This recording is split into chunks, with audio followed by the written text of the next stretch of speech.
Hoje, a pandemia eu acho que catalisou algumas coisas no campo da saúde mental. Eu vejo que a saúde mental é uma coisa que cada vez mais estava ascendendo dentro da pauta pública, assim, do público em geral. Mas acredito que o cenário pandêmico e todas as incertezas geradas por ele acabaram catalisando ainda mais a importância do profissional da psicologia. Por muito tempo, dentro do campo da psicologia, os profissionais não eram tão valorizados, porque a informação que chegava até o público geral era uma informação muito fragmentada ou uma informação com pouco embebida em pouca ciência. A psicologia, a neurociência, por exemplo, é uma ciência muito nova. A primeira sociedade de neurociências foi fundada em 1970. Comparado com as grandes disciplinas mães, física, química, que é uma coisa de milhares de anos, é uma coisa recentíssima, assim. A primeira vez que a gente descobriu como que o nosso cérebro era constituído por dentro, que se descobriu que são neurônios que se conectam por meio de sinapses, que são feitas por meio de sinais químicos, que são os neurotransmissores, foi em 1910, mais ou menos. Então é uma coisa muito nova. Eu ia falar, né? Que foi na Primeira Guerra Mundial. Por muito tempo a psicologia ela caminhou em cenários muito obscuros, uma coisa onde a pessoa deita no divã e fala como um profissional um pouco passivo, que são algumas linhas específicas da psicologia. Só que hoje a gente teve, principalmente com o advento da genética e da neuroimagem, que permitiu a gente olhar o cérebro de um ser humano vivo, não só estudar em modelos animais, mas olhar um cérebro de um ser humano vivo e manipular variáveis. Hoje a gente consegue entender que existem alguns protocolos dentro da psicologia que são muito amparados pelas neurociências e que mostram que quando você realiza alguma modificação comportamental ou emocional num sujeito, por exemplo, um sujeito que tem um problema com comida, um sujeito que tem algum transtorno alimentar. Quando esse sujeito passa por um tipo de tratamento psiquiátrico ou psicológico, hoje as neurociências mostram que existe uma modificação funcional e inclusive física em determinadas áreas do cérebro dessa pessoa.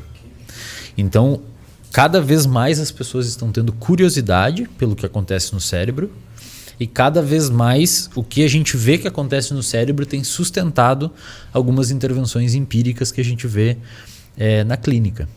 Eu lembro uma vez que eu vi um reel seu, muito legal, que você estava comentando, eu acho que você estava no Flow, não lembro, e saiu um reel de você falando das pessoas que têm uma dificuldade muito grande de fazer dieta porque elas estavam sob um estímulo muito forte de comidas hiperpalatáveis. Sim. E aí você comentou que a pessoa não... Foi um exemplo do morango que você deu. Tipo, a pessoa não consegue sentir gosto de morango, ela tem que botar chantilly. Isso, por exemplo, dentro do nosso cérebro, é uma coisa que pode ser explicada por modificações em circuitos cerebrais específicos envolvidos com recompensa.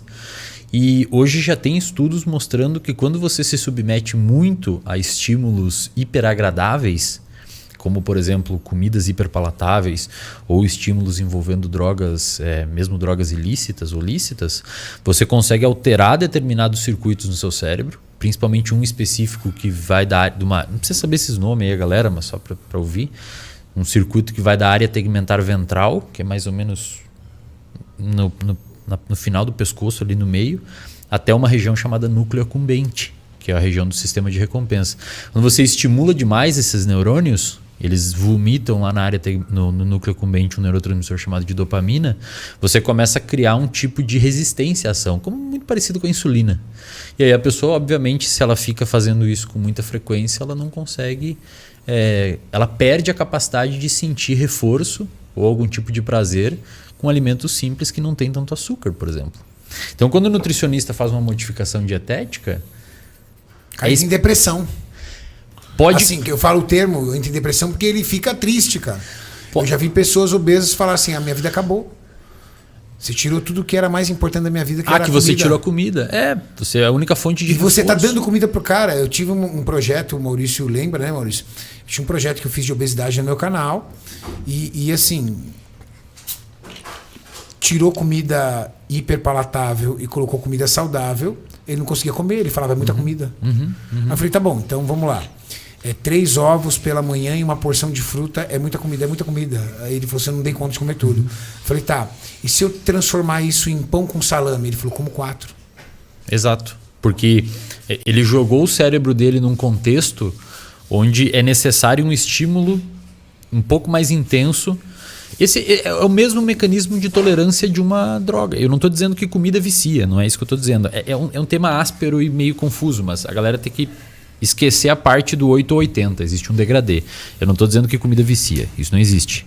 Eu estou dizendo que você consegue jogar o seu sistema de recompensa num contexto alimentar que torna muito mais difícil obter o mesmo grau de hedonia, de prazer, num contexto alimentar onde não exista tantos alimentos hiperpalatáveis. Entendi. É que parece muito com um vício. Parece muito com vício. Por quê? Só para contextualizar, né, o pessoal e eu te falo porque não vou ter que falar. A Roberta, ela fala muito isso na lição comportamental, né? Eu assisto as aulas dela e ela fala que não é que a comida vicia, é que o comportamento ele vicia. Você tem aquela satisfação trazida pela comida. Então você vicia na recompensa, não na comida. Exato. Né? E entenda que é como se a satisfação da comida viciasse. Então você procura sempre uma comida que te traga satisfação, não a que te alimente. Né? E aí não é a comida, é o prazer. Exato. É o ato. E aí existe esse caso que você contou desse menino que, né, ele não conseguia comer 3 ovos e fruta, mas ele conseguia comer 4 pães com salame. Né? Ele retrata muito bem isso. Quando ele come, por exemplo, 3 ovos e uma fruta, ele sente que aquilo deu a saciedade dele no cérebro no que ele tolera de comer aquilo, só que ele não está alimentado. E aí ele vai ao longo do dia juntando fome, porque ele não está alimentado, com a necessidade de prazer que antes ele tem por toda a refeição. E aí o que acontece? É o máximo que ele aguenta. Aguentar fazer dieta até as 5 da tarde. Aí chega à noite, aí de noite, Renato, eu não aguento e eu estouro. Né? E por quê? Porque é o limiar das pessoas. Né? Ele precisa ter aquela resposta hedônica, né, da alimentação, que é o comportamento que se cristalizou. Né? Se você pegar, por exemplo, assim...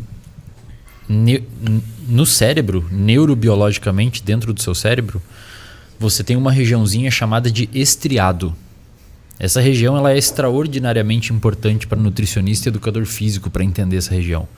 O estriado tem várias sub-regiões dentro dele, mas 2 são importantes. O núcleo accumbente, que é a região envolvida por sistema de recompensa. Quando você dá um treinão, quando você come uma coisa muito palatável, quando você usa droga, é ali que é estimulado. E eu não estou dizendo que treino é igual droga, a galera tem que entender que atua no mesmo lugar. Wesley, eu piso muito em ovos. Não, pau no cu de todo mundo. Então, beleza. Só explica isso aí. Então, beleza. Entendeu?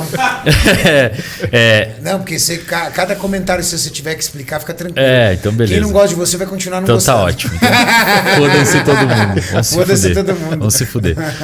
E aí no lado do sistema de recompensa, tem uma regiãozinha chamada de estriado dorsal. Tá. O estriado dorsal é a região que a gente forma hábitos. Tá. É ali. E também é a região que a gente forma vícios. Então, no cérebro, Renato, um hábito é um vício. No cérebro é a mesma coisa. A diferença é que a gente dá nome diferente, porque um hábito seria um vício, um hábito seria um comportamento adaptativo e um vício seria um comportamento desadaptativo, que gera problema. Mas no cérebro são os mesmos circuitos. Então eu posso dizer que meu hábito de treinar é meu vício. Neurobiologicamente falando, é igual. Que legal. Se eu lesiono, por exemplo, se eu faço uma lesão no seu estriado dorsal, você é incapaz de criar dependência em algo ou criar um hábito. As 2 coisas se perdem. As 2 coisas se E perdem. você, por exemplo, não desenvolve também transtorno obsessivo compulsivo, o TOC. O TOC fica nessa região. Se você for ver um paciente com TOC, ele é um super formador de hábitos. Ferrou, velho.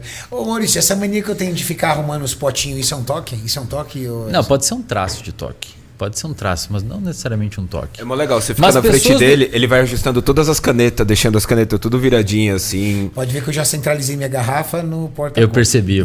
E se deixar assim, você consegue segurar? Daqui a pouco eu vou arrumar. Eleva um pouquinho essa ansiedade? A ansiedade sobe um pouquinho? Não, mas eu vou olhar pra você e olhar pro negócio. Vai ficar chamando. Exatamente. Aí quando você vacilar no olho, porque eu sou um cara educado, eu não quero te corrigir na minha Entendi. frente, eu vou lá e arrumo minha garrafa. Entendi. E aí eu vou estar pensando, arruma na porra da sua garrafinha. Entendi. Deixa assim, entendeu? Entendi. Vou botar Bagunça assim sua, não vou a botar minha. assim pra não dar. Mais ou menos Música, isso. arruma aí, música, pra não dar ruim. É que se você pensar assim, ó, qual que é a diferença entre um diagnóstico clínico de uma pessoa com toque e de uma pessoa com traços de toque? A pessoa com alguns traços... Por exemplo, tipo o Roberto Carlos, por exemplo. Falam que ele é um cara que tem uns toques muito louco, né? Assim, né? É que se você pensar, por exemplo, um atleta de fisiculturismo, ele tem que ter algum grau de toque, cara. Como é que você vai conseguir fazer tudo aquilo de um jeito... Você tem que ser um pouquinho obsessivo.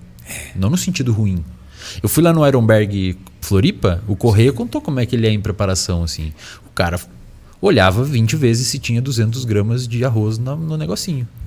Ele tirava e botava, tirava e botava.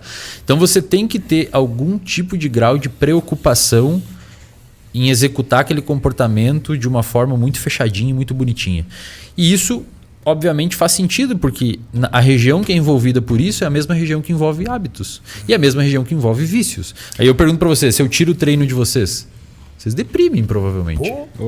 Agora Ou uma fica pergunta. estressado. Até quanto isso é natural, bom, e até quanto isso começa a se tornar algo perigoso? A gente tem um manual para fazer diagnóstico chamado DSM-5. Se você ler lá, você vai se enquadrar em todos os critérios. Se qualquer pessoa ler aí do nada, vai se Foi enquadrar o que em tudo. aconteceu comigo na graduação. Eu queria fazer psiquiatria. Você tem tudo, né? aquela porra lá. Cara, aí eu peguei o DSM. Na época era o DSM-4. Eu li o DSM-4 e falei, cara, eu tenho toda essa porra, velho. Aí Não, eu ia... quero que você veja. Depois você manda pra mim esse DMS5 ou você faz. Mas é que assim, ó, é que Mas aí você que tá. fica assustado, cara. Quando você for ver, fazer uma parte clínica, não é fácil se enquadrar naqueles diagnósticos. Se você ler por cima, Você tem por exemplo, tudo, na cara. depressão, Não, Wesley, eu vou fazer- sentir-se vou- triste eventualmente, pô. Todo mundo se sente triste. Mas é que Desculpa, eu tava com medo de ir na aula e a professora falou assim: não, filho, vem cá, fica aqui até depois do horário que você vai ganhar uma camisetinha e um remedinho. É que se você olhar lá, você vai perceber que existe uma lista de critérios, só que você tem que ter uma quantidade específica. Aqueles critérios precisam existir num tempo e numa intensidade específica, não podem ser melhor explicados por outra coisa. Então isso é bom ser feito com um profissional. Sim, procura um profissional para Porque fazer uma senão análise você vai ter clínica. respostas muito intuitivas. Sim. Tá, se você botar no Google isso aí, você vai se autodiagnosticar errado. Tá? Que acontece muito. Não salva ninguém. Tá? Acontece muito. Agora, a sua pergunta, quando que passa o limite do traço para disfunção? Isso. Um critério específico lá. Vocês, em quase todos os transtornos, tem esse critério. Mesmo você fechando os outros diagnósticos e tendo sintomas, você só tem o transtorno se isso impacta significativamente a sua qualidade de vida pessoal e profissional. Tá Se aí a não sacada. impacta, amigo, Tá tudo bem. você é obsessivo com treino, com dieta e tal, velho, se isso te ajuda, Agora, te se deixa isso bem, te isola, aí começa a complicar. se isso atrapalha nas suas relações de trabalho, Aí começa a complicar. se você começa a ter problemas no teu trabalho, com Relacionamento, aí pode ser um transtorno. Enquanto não Esse for é o isso, grande- esse é o limite onde a gente exclui o diagnóstico ou faz o diagnóstico.